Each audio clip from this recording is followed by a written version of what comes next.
Oh wow, Georgia. This Georgia. is this is White County. This is like a front-on shot, and you can see that. Like, look at this thing. It's about 8 feet tall or whatever.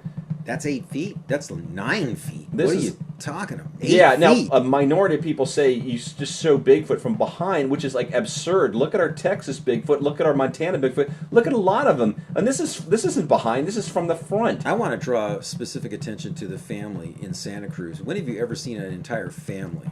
Never. Has anyone ever brought you the high quality family of Bigfoot? No, and you have people. I call them the cutters, and the people that are there's some people that only want. What's a psychological problem? It's a psychological problem. People that are only into the Patterson-Gimlin film, that they think that's the only legitimate Bigfoot film ever. And what they do is they get themselves into a nervous tizzy, a nervous wreck, and they will release some of their tension by cutting themselves, like literally deforming their skin, or just to relieve some of the tension. Somehow that pressure on the skin, the cutting, actually relieves some of their anxiety. You need to seek a doctor's attention. You really. don't.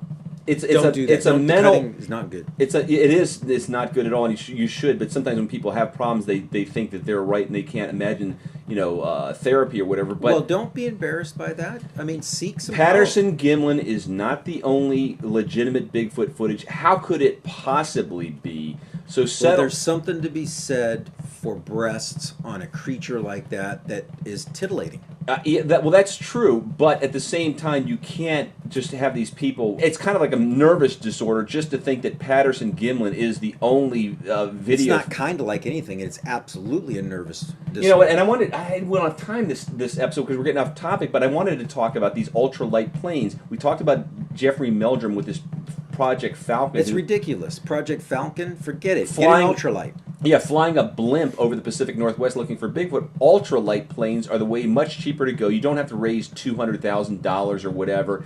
You can do it for much less, and we can fly fly these things. I do want to. There's a lot of ultralight hobbyists out there that'd be more than happy to take you up. But we're going to get our own. I mean, at least I am going to get my own license or whatever it takes. You don't need a license to fly, but I'm going to take lessons and learn how to fly one of these things.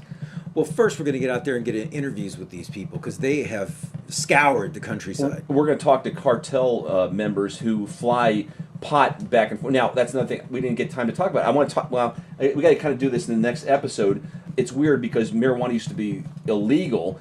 And it still is in some states, but it's increasingly they're lightening or loosening the laws for this. Only in a few places. Only in a few places, but California might be next. Who knows?